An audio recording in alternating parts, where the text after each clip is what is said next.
모유수유? 쫄지 마세요. 저 조정숙이 여러분의 모유수유를 도와드리겠습니다.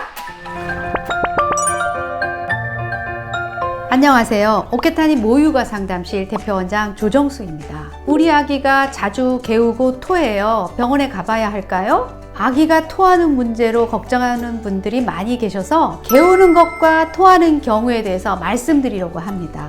아기들이 개우거나 토하는 경우에 초보 엄마 아빠들은 매우 놀라게 되죠. 신생아는 성인에 비해서 위장관이 미숙한 상태이기 때문에 식도에서 위로 넘어가는 경계 부위가 쉽게 열려서 개우거나 가끔 토할 수가 있습니다. 식도에서 위로 연결되는 부위의 근육이 미숙해서 음식물을 소화시킬 때 횡격막이나 복근 수축이 잘 안 되는 경우입니다. 이때 음식물이 역류하면서 아기가 구역질을 하는 건데요. 이것을 생리적 개우기라고 합니다.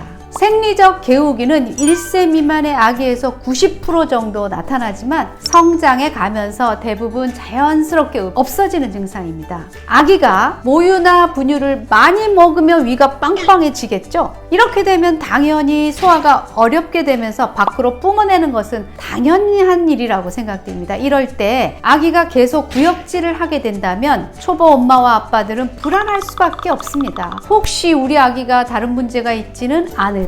걱정이 이만저만이 아니죠. 그러나 신생아기에는 자주 개우고 토하더라도 시간이 지나면서 점차 나아지기 때문에 체중이 잘 늘고 있다면 걱정은 그만. 다음은 분유나 모유를 먹고 나서 왈칵 토하는 경우인데요. 분유나 모유를 한꺼번에 너무 많이 먹었을 때, 또 분유를 진하게 타서 먹었을 때, 다른 분유로 바꿔서 먹였을 때, 또 모유 먹던 아기가 갑자기 분유를 먹였을 때, 또 트림하면서 토했을 때, 분유나 모유를 먹인 후에 트림을 시키기 위해서 아기 위치를 변경시킬 때, 이럴 때 등등해서 나타나게 되는데요. 이럴 때는 걱정하지 않으셔도 됩니다. 그러나 가끔 분수처럼 뿜듯이 왈칵 하는 분수토하는 경우가 있는데요. 이때는 분유나 모유가 내려가는 장관 중에서 유문관략근이 좁아졌거나 막힌 경우에서 볼 수가 있습니다. 이때도 어쩌다 한두 번 정도 토하는 것은 정상이지만 반복적으로 증상이 계속된다면 병적일 수가 있기 때문에 의사의 진찰을 받도록 하는 편이 좋겠습니다. 분유나 모유를 먹인 후에는 트림시키고 바로 눕히지 않는 것이 중요한데요. 식후에는 트림을 꼭 시키고 가능하면 몸을 세운 자세를 오래 좀 유지한 다음에 머리를 약간 높게 해서 눕히게 됩니다. 토하거나 개우는 증상이 심한 경우라면 먹는 중간중간에도 트림을 시키면서 다 먹고 난 후에 한 번 더 트림을 시키도록 하는 게 좋겠습니다.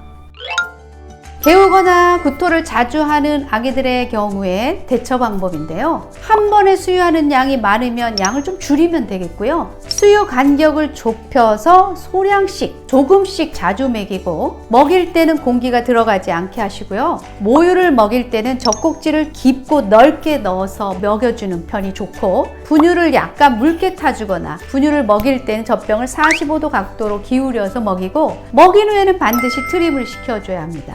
트림은 분유나 모유를 먹을 때 들어간 공기가 나올 때 나오는 소리인데요. 분유나 모유를 다 먹인 후에는 가볍게 등을 쓰다듬어 주면서 쓸어내리면 됩니다. 만일 토하는 경우가 반복될 때는 역류 방지 분유를 사용해 보시는 것도 좋고, 분유 알러지 여부를 감별해 주어야 합니다. 토할 때는 콧물이 기도를 막을 수 있고 폐로 들어가서 폐렴을 일으킬 수가 있기 때문에 주의하도록 해야 하고요. 분유나 모유가 기도로 다시 넘어가지 않도록 최대한 빨리 고개를 옆으로 돌리면서 아기의 양측 견갑골 사이를 두드려 주어야 합니다.